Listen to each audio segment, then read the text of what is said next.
Saludos alumnos, espero que estén bien. Bienvenidos a una nueva videoclase. Y ahora vamos a ahondar un poquito más en lo que es el género dramático. Ya vamos a conocer sus rasgos de la estructura, o sea, cómo se va formando este género dramático del que ya tanto hemos hablado. Vamos a hacer un pequeño recordatorio, así una ayuda a memoria. ¿Qué era el género dramático? Era lo que se caracteriza por el predominio de la función apelativa, ¿cierto? O conativa. ¿Y por qué? Porque esta acción se va desarrollando a través del diálogo de los personajes. Este diálogo sucede entre un emisor y un receptor que vendrían siendo los personajes que están en el escenario, ¿ya? Ese mensaje que se van entregando entre ellos es el diálogo y la función conativa o apelativa de la que hablábamos anteriormente es ¿por qué? Porque lo más importante es lo que se está dialogando, ¿ya? Lo que uno le está hablando al otro. Lo que uno le dice al otro, eso es nuestro mensaje importante. Eso le tenemos que poner atención. ¿Qué le dijo nuestro personaje al otro? ¿De qué están conversando? ¿Qué acaba de suceder en el escenario? Todas esas cosas son lo importante que nosotros estamos viendo en una obra de teatro, ¿cierto? Ahora, nosotros teníamos texto dramático y puesta en escena, esa diferencia que habíamos hablado ya anteriormente, que son las dos dimensiones centrales, o sea, lo que lo definen. Ya, nosotros tenemos por un lado el texto dramático, por el otro la puesta en escena. El primero, lo que tenemos aquí a la izquierda, es el texto escrito, o sea, lo que arma el dramaturgo. Ese que va escribiendo las obras teatrales, ese compadre que se sienta en su silla, en su computadora ahora, antes era puro tinta y papel, en su computadora, abre su computador y empieza a escribir la obra, él es el dramaturgo y nos crea ese texto escrito. El segundo es el montaje, ya un grupo de actores, ahí nos pasamos al lado derecho, es un grupo de actores en conjunto con un director van a realizar la obra y se basan en la lectura del texto escrito, se basan en lo que leyeron. Esta puesta en escena se van tomando decisiones acerca de los aspectos propios del montaje, va cambiando, puede cambiar la escenografía, puede cambiar el vestuario, tenemos que definir bien la iluminación, los movimientos, los actores, cómo los vamos a caracterizar, qué ropa les vamos a poner, qué maquillaje van a tener, entre otras cosas. Eso es importante verlo en la puesta en escena. ¿Por qué? Porque muchas veces las puestas en escena deben adaptarse bastante, especialmente en las obras de teatro que tienen bajo presupuesto, como la que tenemos aquí ejemplo, que parece ser una obra escolar se tiene que adaptar, no siempre va a haber buen maquillaje, no siempre van a haber vestuario, no siempre va a haber dinero para hacer buena escenografía, a lo mejor no está la cantidad de actores que necesitamos y un actor o actriz deben hacer más de un papel que pasa en alguna obra, por ejemplo, puede salir una actriz eh, con un papel normal, luego se pone un bigote y actúa como si fuera un hombre. Eso pasa muchas veces en el teatro, especialmente aquí en Chile y en las compañías de teatro que son pequeñas. Respecto al texto dramático, texto, es importante, hay que reconocer los siguientes elementos en una obra. ¿Ya? Tenemos rasgos comunes, o sea, rasgos comunes con el género narrativo. El género narrativo, si recordamos, es lo que nosotros conocemos normalmente como la literatura, ¿cierto? El género narrativo, cuando tomamos un libro, lo comenzamos a leer, ese es género narrativo. Entonces, ¿qué se parece el género dramático a este género? ¿Ya? Se parece, por un lado, aquí arribita, en que ambos se presenta una secuencia de acciones. Hay un espacio y un tiempo determinado, o sea, las cosas suceden en Calera o suceden en Quillota, ya hay un espacio, una secuencia de acciones, cosas que van pasando en un lugar X. Esas acciones, ¿quiénes las realizan? Personajes, ¿cierto? Y se estructura igual, presentación, nudo, clímax y desenlace. Eso ya lo habíamos visto. Ahora, una diferencia entre ambos géneros, la diferencia como muy grande entre ambos es la forma que tienen de representar esta historia. Ya que mientras en la narrativa nosotros conocemos los acontecimientos a través de la voz del narrador, que estamos leyendo, que hay como una voz superior que nos va explicando las cosas. En el género dramático no está ese narrador, generalmente no está.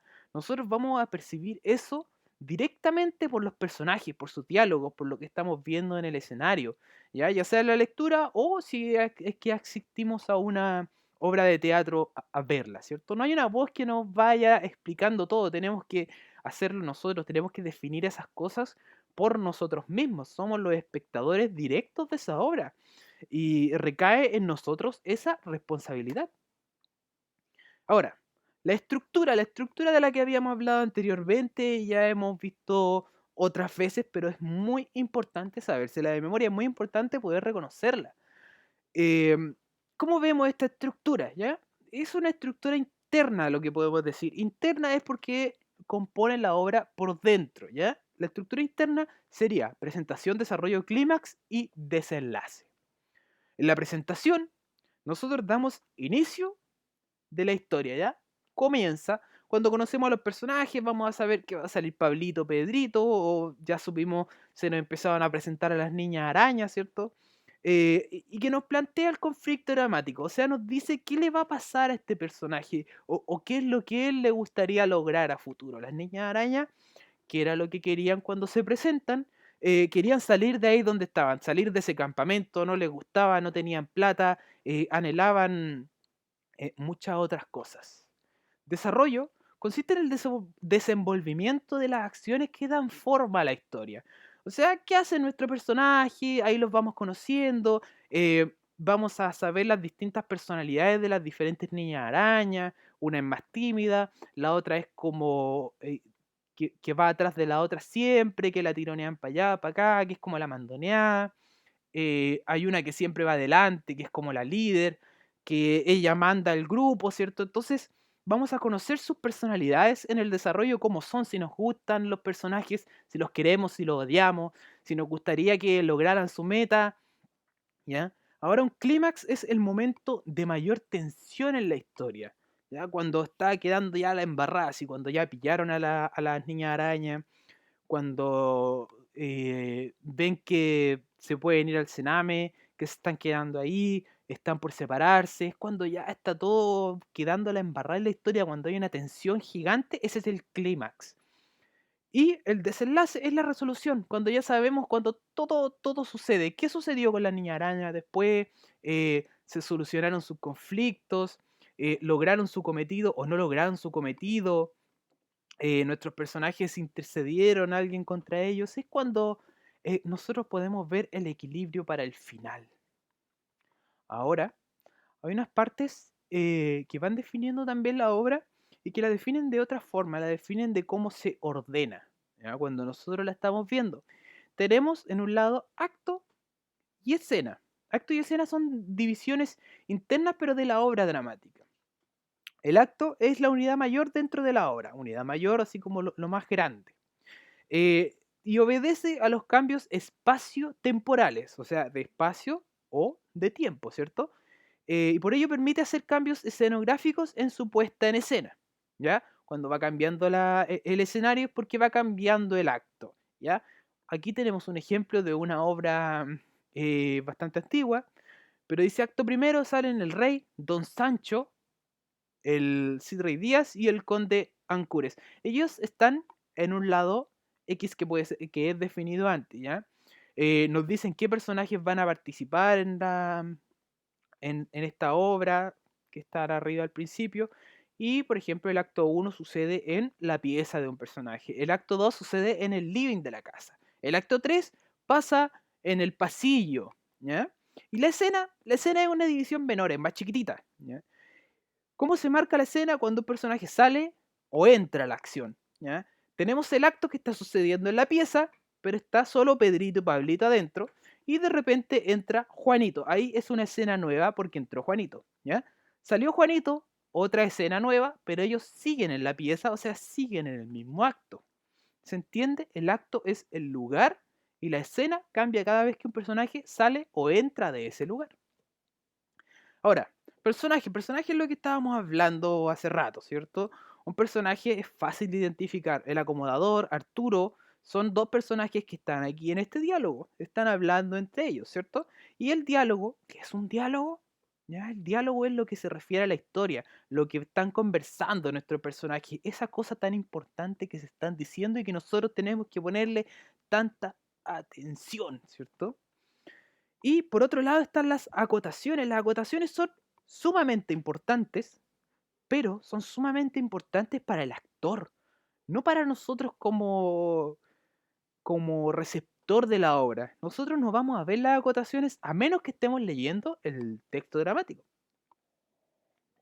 Si estamos leyendo el texto, vamos a poder leer estas acotaciones que son instrucciones para nuestros actores. Por ejemplo, aquí Arturo dice, no, incluso creo que ni siquiera la vi. Entonces nuestro amigo tiene que sacar una pequeña botella de alcohol y le ofrece al otro. ¿Ya? Ese saca una botella de alcohol, nuestro personaje no lo dice, en ningún momento lo va a decir, no va a decir, oh, saco una botella. No, él lo va a hacer, es una acción que tiene que hacer. Nuestro personaje son instrucciones, a lo mejor se saca una petaquita de ahí del bolsillo, ¿cierto? O una latita que tenía guardada por ahí atrasito, pero son instrucciones para los actores. Solo las ven ellos, deben memorizarlas y nosotros vamos a verlas cuando estemos leyendo el texto. Si nosotros estamos viendo la obra, vamos a ver a los personajes hacer estas cosas. ¿Ya? Esas son las acotaciones, son instrucciones para nuestros amigos los actores. Aquí hay más ejemplos, ¿cierto? Son indicaciones. El dramaturgo las deja ya, las va dejando en paréntesis para que nuestros actores no se confundan, ¿cierto? Y las puedan identificar fácilmente. Aquí tenemos el acomodador, permiso joven, a cinta de la mañana, y señala a la niña. ¿Ya? ¿Usted cree que podré traer esto? Más adelante el del conejo dice, yo también vendré mañana. Este es un muy buen teatro. Y aquí tenemos otra instrucción, pero una instrucción para dos personajes. O sea, María tiene que empezar a acariciar el conejo. ¿Ya? También pueden haber instrucciones sobre formas de ánimo. ¿Ya? Aquí está perpleja o que tiene que tironear a otro personaje, ¿cierto? Todas esas son acotaciones, son todas esas instrucciones que nos deja el dramaturgo para decirnos, oye, ¿sabéis que así se tiene que hacer mi obra? Ustedes tienen que hacer esto. Y también podemos ver el aparte. El aparte también es bien importante. El aparte viene entre paréntesis, pero dice aparte, como lo podemos ver aquí indicado en la flechita. Es una intervención verbal ¿ya? De uno o varios personajes, pero ¿cuál es la característica? Es que lo hace hacia nosotros como receptores. ¿Ya? Las cosas que pasan en el aparte, los otros personajes de la obra no las ven. Hacen como que eso no está pasando, es como si el tiempo se detuviera. Eh, eh, Margarita dice, sí, claro, mamá, para beber. ¿Ya? Luego Emiliano responde en aparte, pobre señora, está hecha un barullo. Es como decir, em, pobre vieja, está destruida, ¿cierto? Pero eso nos lo dice a nosotros. Es como reírse de la persona hacia nosotros como receptores en la obra, ¿ya? La señora a la que él está diciendo que está hecha un barullo, no tiene idea de lo que nuestro amigo Emiliano dijo, porque es una parte, porque está fuera de la obra. Eso es una parte, es como un pensamiento que se le sale al personaje, pero los otros personajes no tienen idea de lo que está diciendo, ¿ya? El resto de las figuras fingen para no escuchar las palabras, como dice. Aunque ello no significa que la intervención se desvincula, ¿cierto? Ahora tenemos unos tipos de teatro extras. ¿Ya? Esto los vamos a pasar rapidito. Empezando tenemos el monólogo. ¿Ya? Monólogo dramático, cómico o interior. El monólogo es una reflexión, ¿ya? Es como un discurso que se manifiesta en voz alta, pero se manifiesta de una persona. El monólogo significa una sola persona hacia nuestra audiencia. Nosotros lo podemos ver, monólogo es lo que hacen en el club de la comedia, ya puede ser dramático, cómico o interior. La pantomima, aquí tenemos un ejemplo de pantomima, es lo que hacen los mimos, ¿cierto? El mimodrama.